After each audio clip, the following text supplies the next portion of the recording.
prospects as late week goes, they don't get much better than that.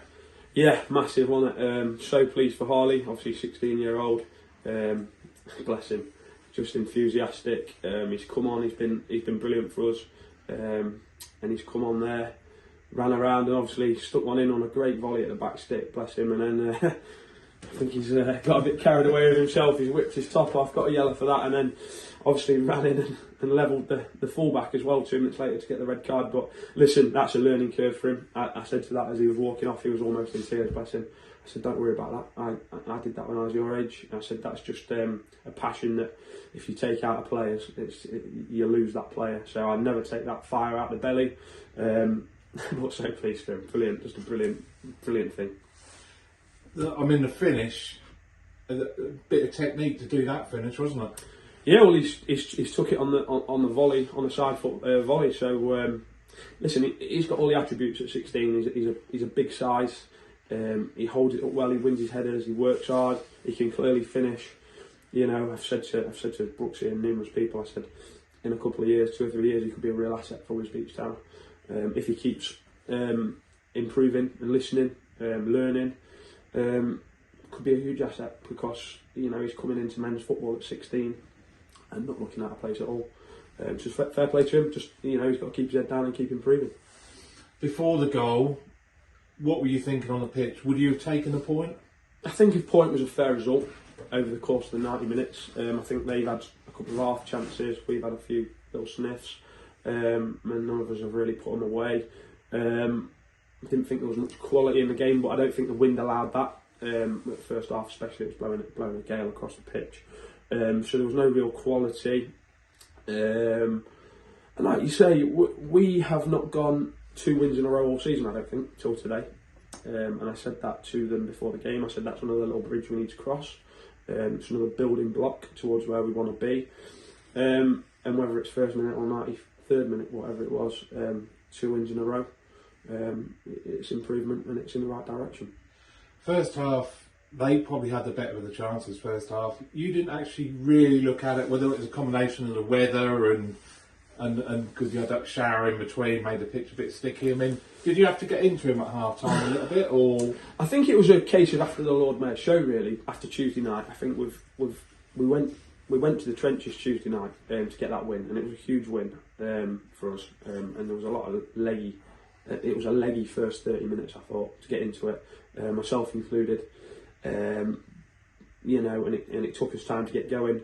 Once we did get going, I thought we got our wing backs involved a lot more, and they're our threat when them two are at it. I've said it all season, when them two are at it, there's not many better around at this level for me. They go past players with ease, they put in good quality. I thought Amir was much better today. He had a few shots, a couple on target, a couple just missed the post. And that's what he brings you. He's frustrating at times, but players that can do that are frustrating, you know, and it's getting the best out of them on a more consistent basis. That's obviously my job, and obviously him working alongside us. But you know, I thought they were both at it again today and putting in good quality and good balls. So you know, I just think I probably would have taken a draw, but it's great to win it in the last minute. I was going to say, first half, the two fullbacks didn't really bomb forward like they can do. Second half, it was a different kettle of fish. They got forward more often, didn't they? I think, like you get going back, I think that with the wind played a huge factor because we was trying to go into them. And it was just running away. We was never getting in. But second half, obviously, we played with a little bit more quality, and the ball was holding up in good areas for us. And we know if we can get the ball to hold up in good areas, that no one will catch him. So I thought we did a lot more of that second half. Pushed them right back. Won a lot more second balls, which obviously builds play again, so you can get into good areas. And I thought it was much better second half. Lumping balls into me and Rob first half is you're not really going to get much out of us, especially me. Not going to win any headers or anything like that. I just, you know, I can hardly catch the ball running down that hill to win a win. So yeah, it just worked into our hands a little bit more second half. Just going back to Harley, obviously a young lad who's worked his way into the team. Are you know, what is your message to any young players like him coming through? You're not frightened to put him in, are you? No. If you're good enough, you're old enough. You know, it's up and down the levels. You know, you see it in the Premier League. It's happened numerous times with 16, 17-year-olds. If you are good enough at that level, you play. What I don't want to do is chuck him in every week and rely on a 16-year-old, because if he has a bad one, you might lose him for 3 or 4 games with his head just going down, thinking he's probably not good enough. So you have to sort of drip feed it into him, keep him hungry, keep him wanting more. I remember going back to when I was a young pro, it used to be drip fed, come on for a few minutes here, and you just wanted more and more and feeling more and more, and that's what I'm trying to do with him, and he seems to be thriving off it at the minute. And it's up to him then. He can be whatever he wants to be. He's just got to keep improving and learning and listening, which he is doing. And like I say, in 2 or 3 years, he'll grow and he'll fill out more as well, and he'll be a hell of an asset. I mean, putting the red card aside, what can that goal do for him as a lad and for his confidence? Well, he won't sleep tonight, will he? He'll be buzzing all night long. I remember when I scored my first league goal, I was awake for 2 days just thinking, I want more.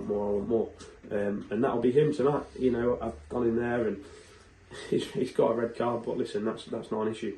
It's one to learn from, but he's looking for his goal. He wants to see what happened, and you know, I get it. I've been there many years ago, but I've been there, and it's just that hunger that you've got to keep, the fire in the belly. You don't want to get rid of. You've got to keep that, but you've got to channel it in the right way. I think I said before the game, you know, you could perhaps be looking at a mid-table finish if you could get a win today. Is that a realistic thing for you to be looking at, do you think? Or is that still too much, do you think, for this team going into the last 2 games? I think so now. I think, what are we, 13th or 14th? I think we're safe anyway. And that was a goal at the start of the season, is just to get this club safe and steady the ship and try and build as we went. I think we've done that. Probably more than what I thought we was going to do. So a mid-table finish would be a huge win for me and Brooksy and Peds and the fans. I think, you know, that can't complain at that. And then it's all about building and going forward. And I think the playoffs get introduced into this level next season. Not saying that we're going to build that quickly, but you know me, Greg. I'm a winner. I'm a born winner. I want to win every game. I want to win everything. And I don't go into any game or season thinking that I'm not going to be the best or we're going to be the best, because why should we? If we're going into it thinking that, there's no point in being here. Mid-table finish this year would be a massive plus. And obviously to do that, you've got to win probably, what would you say, 3 or 4 of your last 7, 8 games? Yeah. I think we've got 5 left. I think we've only got 2 away. If we put in performances like we have done here in the last 2 games and you can win 3 of those, that probably gives you the mid-table finish. I don't think we've got anyone to play above 12th, if I'm right in saying so. So there's no reason why we can't if we're at the races. It's just what Wisbech turns up on the day, really. Like you say, Jekyll and Hyde. We can be brilliant, we can be rubbish. Somewhere in between would be handy, on a more regular basis, like I said last week. We're getting there. You know, and nights like Tuesday and days like today help, because it gives the lads confidence and to build on and go again. And you've had to dig in today, but you've shown another side again, haven't you? To what you showed on Tuesday in a way. Yeah, most pleasing thing for me over the last 2 games, obviously top of the league, Loughborough, Heanor 2 or 3 places above us, 2 clean sheets. You know, if you keep clean sheets and you enjoy defending and doing the horrible side of it, we'll always nick one, I think. I don't think there's many games we haven't scored this season. You've just got to have players that are willing to put their bodies on the line to keep clean sheets, and I think we did one in the first half today. Whether it went over the line or not, it wasn't given. So, you know, lads are dying to keep the clean sheets, and they've got the rewards in the 93rd minute. Got some good blocks in. All 3 of the centre-backs have got blocks in at times when they've been in good positions. So again, that shows, doesn't it? That's what they get paid for. Put your body on the line. If you take one in the mush, take it in the mush. You know, I've got a physio, we'll clean you up, we'll go again. You know, I never saw a good centre-half without a wonky nose or a cut across the head. I never saw one. You get the odd 1 or 2 in the Premier League now, but they're not proper defenders, are they? So, you know, it's one of them. We're at a level where we have to do that. We have to put our bodies on the line, and fair play to them, that's what they're doing.